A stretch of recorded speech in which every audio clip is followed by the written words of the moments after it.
to you. Good morning to you. This will be a very special day.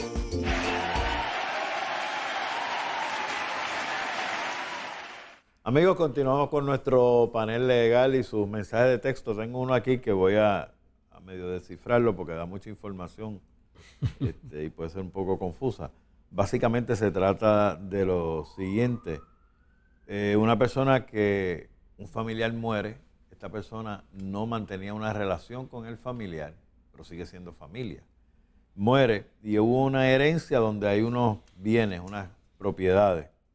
Y ese bien entera la hora 20 años después de haber muerto el familiar. Y él quiere hacer un reclamo. Y los que sí estaban presentes se despacharon y él fue dejado fuera totalmente. ¿Qué puede hacer? Pero no sabemos si tenía derecho a heredar o no. Sí. Está diciendo que sí. Sí. Tiene derecho. Pero no mantenía ningún tipo de relación con la familia. Era un no existe. Preterición, ¿verdad? Claro, pudiera haber una... Bueno, preterición si hubo un testamento y no lo... exacto, un testamento. Y no lo incluyeron a él. Y el causante, que es como se llama el fallecido que deja la herencia, se hizo un testamento y habló de que no tenía ese heredero, pero ese heredero existe. Pues eso sería un ejemplo de preterición, como señala el compañero. Que pero eso hace es falta en español, acuérdate que estamos hablando...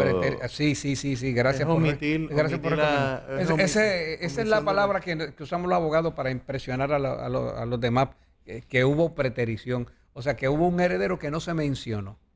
Se omitió. Pero hay distintas maneras de omitir.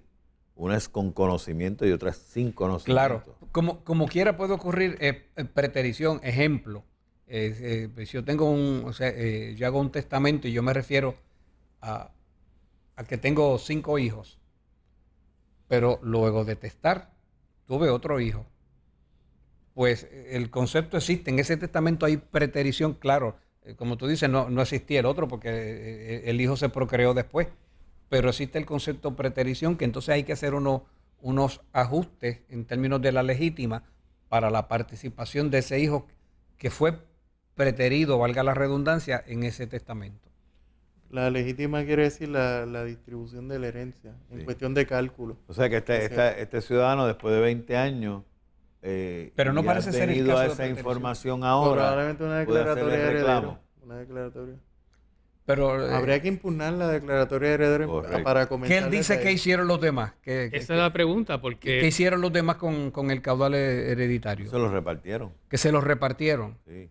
Bueno, pues entonces ahí... Y él quedó fuera. Ahí hay que impugnar primero, o sea, la declaratoria, posteriormente el inventario, valor de liquidación de bienes, que es el proceso que se da a la repartición de la herencia. Habría que impugnar todo ese proceso.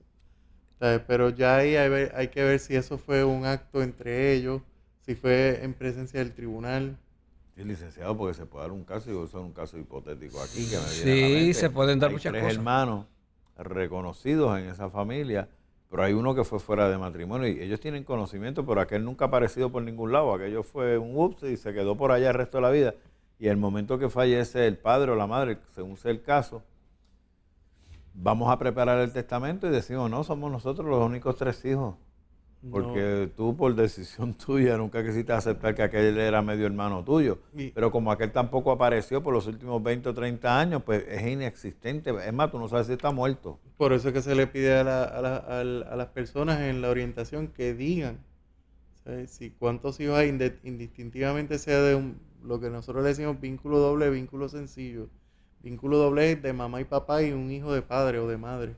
O sea, tienen que informarlo. El problema es ese. El problema es que si no lo dicen, aunque lo oculten, en algún momento se sabe. Y saben que si después se repartieron, vamos a decirlo como se debe decir aquí en Arroz de Habichuela, como dice, si se repartieron los chavos, la herencia, los bienes, lo que fuera, tienen que volver a calcular y darle la porción que le corresponde a esa persona que se omitió. O sea, y eso indistintivamente pasa el tiempo, pasen los años, se tiene que hacer porque eso es un derecho que tiene la persona. Y eso está en el mismo Código Civil y cualquiera lo puede leer y está clara. Y aplica igual al ejemplo que te di de los 3 hermanos que saben de la existencia de ese medio hermano, pero que nunca lo han visto. Escucharon algo, pero nunca lo han visto y pues no lo trajeron en el momento del testamento. Pero también se puede dar el caso. Pero del Esos 3 testamento ¿de mismos quién? hermanos del padre. Y muere el padre y se van a repartir la herencia. Pues la repartimos porque aquello nunca ha aparecido. Eso oímos que había un hijo por ahí, pero Nosotros sabemos que- procesalmente hay un llamado y hay que hacerlo a través del tribunal con todos los procedimientos ¿cómo es? De las reglas de procedimiento civil. O sea, llamar a la persona, si no comparece, declarar una rebeldía, pero hay que llamar, hacer el llamado aunque no aparezca. Si no aparece, ¿y cómo tú llamas a alguien que tú no sabes si existe? bueno, hay que emplazarlo, hay que hacer un proceso. No, de ahora mismo esta persona tiene su familia. No, sus tú dices que no hijos. sabe que existe. Estoy poniendo el otro ejemplo también. Ajá, el ejemplo de alguien que... Ahora estos 3 hijos hicieron lo que hicieron y lo hicieron correctamente porque para ellos no existe nada más. Pero el padre tuvo un hijo hace 20 o 30 años fuera de matrimonio que lo desconoce todo el mundo, menos el Eso padre, y aparece, acaba de Víctor. morir. Y aquel sí se enteró que tu papá es fulano, pero ignóralo porque ese no vale para nada, no sirve para nada, nunca te ha querido atender. Y aquel pues lo ignoró. Pues y que- comenzaron una nueva familia, su señora madre con otro esposo, etcétera, etcétera. Y se entera que se murió don fulano y sabe que tenía unas propiedades y quiere venir a reclamar. Pues tiene que hacer, como decía una profesora, ir a tocar, mira, la puerta. Y llamar y decir y probar en efecto que era hijo. Incluso hay casos de filiación que no están hijos reconocidos, pero se levanta el hecho de que hay un hijo que no es reconocido y se levanta una filiación que tienen que hacer los herederos. Eso es un procedimiento que se da también. O sea, que hijos no reconocidos, los herederos pasan con la obligación de reconocerlos si obviamente cumple con los requisitos de las pruebas y todo lo que se hace. Sí, y aclaro que si en caso de que un heredero conozca de la existencia de un coheredero, aunque someramente, pero la conozca, pues si lleva un procedimiento en el tribunal y es peticionario y firma una declaración bajo juramento, que entienda que eso tiene consecuencias porque está haciendo una Lo declaración sabe. bajo juramento de que como si no existiera otro, cuando hay evidencia de que sí sabía de la existencia Sí. de él. Pero no va a decir, no, pero es que como él nunca viene. No, pero tendría que decirlo, advertirlo. Sé de la existencia de otro, que no sé su paradero, eso es otra cosa. No desconozco su paradero, no sé de la vida de él, pero sé de la existencia de otro. Y ese es el momento para advertirlo porque las declaratorias y otro tipo de gestión judicial va a requerir de un juramento. Y ese juramento, pues, la consecuencia es que lo que se declara bajo juramento, si sabiéndose que no es correcto, pues tipifica un delito que se llama perjurio. De hecho, las declaraciones se someten con un juramento conjunto. O sea, porque lo que estás diciendo ahí, esos son los herederos, esas son las A circunstancias. mi mejor saber y entender. A mi exacto, a mi mejor saber y entender que todos esos documentos que se someten al tribunal, incluso si hubo matrimonios anteriores, se someten hasta las sentencias de esos divorcios. Para que sepan que hubo, aunque no se cuente esa esposa primero como una viuda, pero que se sepa que estuvo casado, que hubo... Todas esas circunstancias hay que declararlas. A mi mejor saber y entendimiento. Ujú. Imagínate tú. Ujú. Eso es licencia. Mira, la persona que me escribió anteriormente sobre los mensajes de texto, vuelve y me escribe haciendo una aclaración aquí. Dice, me comuniqué, pero que se comunicó con la persona que le está enviando los mensajes de texto. No aceptó mis explicaciones solo porque soy vegetariana y mi forma de amar a Dios no es conforme a su religión. Quiere que cambie. Nunca quiso identificarse hasta que lo llamé. Es mi hermano. Es muy difícil trabajar esta situación. No he podido descansar tranquila. Ahora soy su enemiga. Porque Ok, es pero- vegetariana. Y, Vale. espérate, pero es que los vegetarianos no vamos a condenar. No, pero fíjate, pero No me está identificando cuáles son las creencias por religiosas favor, de dígale a ella. su hermano que me dirija un mensaje de texto aquí al programa para que nos trate de salvar a nosotros, si es que entiende que Y la dieta tiene que su ver, hermano... ¿verdad? Que por favor haga la gestión completa y nos envíe ese tipo de mensaje de texto para entonces nosotros compartirlos aquí, porque ya que está en esa labor misionera, ¿verdad? De salvar a los vegetarianos, pues ahí me gustaría que nos lo enviara a nosotros, a ver, porque Yo- mire, yo- Ministrando al vegetariano. por Que eso les digo. envíe el mensaje de texto a ustedes, a mí que me obvie, porque no estoy buscando ningún misionero que me salve la vida con el vegetariano. O sea, a mí me puede ignorar, estoy bien claro en ese detalle, le pido que no me lo Si fuera envíe a así, mí. tiene que también pedir la salvación de los carnívoros, ¿verdad? Que tanto daño hace esa dieta también. ¿Verdad? No sé a qué se dedica o qué come la persona, uno versus el otro. Mira, yo quería traer, hemos hablado en el programa pasado, y aquí de cierta manera, los derechos de los jóvenes. Habíamos recibido una llamada anteriormente en el primer programa, si ustedes no recuerdan, de una joven de 19 años que se quería casar y tengo que tener la firma de papi y mami, y se oponen y todo este asunto.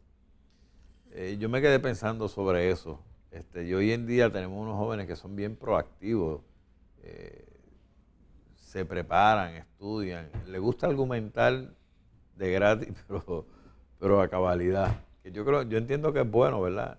En ciertas circunstancias, claro está. Pero ¿qué derechos tienen los jóvenes? Hasta que tú cumples los 21 años, No. tú estás atado. No, hay una disposición, una enmienda que se hizo al Código Civil hace unos años atrás, Ajá. que faculta a todos esos menores de 21 años, mayores de 18 años, a poder contratar y hacer negocios entre sí. Porque se ha dado, de hecho, la exposición de motivos, según, no tengo la ley aquí, pero mi mayor recuerdo es que había muchos jóvenes, empresarios jóvenes de 18 años en adelante, que por la edad de la mayoría de edad se les había limitado el poder hacer negocio por la cuestión de la mayoría de 21 años. Pues el Código Civil enmendó se enmendó esa disposición en el Código Civil teniendo el efecto de que permitiera que esas personas mayores de 18 años y menores de 21 años pudieran contratar y pudieran hacer un sinnúmero de tipos de negociaciones que antes no les era permitido por la edad. Y ahora se les está incentivando para que hagan ese tipo Correcto. de negocio, etcétera, etcétera. Y yo quiero que la gente esté clara también que hay cosas que siguen limitadas, porque a nivel de la banca, a nivel de otras cosas, hay unas consideraciones de crédito que no se dan. Porque ahí entonces tendría que entrar firma o que papá entre a hacer las negociaciones, pero en relación a los otros negocios habría que evaluar qué tipo de negocio es lo que, o negocios no tan solamente, sino qué tipo de transacciones están haciendo que les favorece y les beneficie poder hacer un camino profesional incluso. Aquí quiero ir donde el licenciado Víctor Vázquez. Me quedo pensando en lo de la Junta de Libertad bajo palabra. Sin hablar de ningún caso en específico, claro está, ¿verdad? Así es. Pero basado en su experiencia, conocimiento o comentarios que le hayan hecho. Ahí incluimos todo el universo. Cuando se van a tomar estas decisiones, si vamos a darle la libertad bajo palabra a esta persona con las condiciones que sean,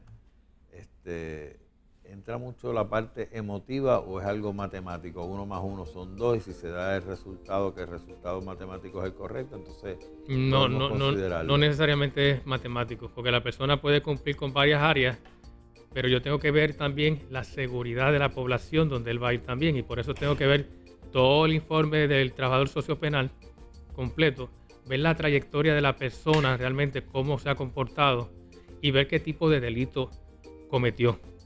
Eso es muy importante, el tipo de delito, si fue un asesinato, si fue una violación, todo eso se va a tomar en cuenta. Y te hago la pregunta, tengo que ir a una pausa, te la hago después que regresemos. Amigos, vamos a una pausa, regresamos con ustedes en breve. Good morning to you. Good morning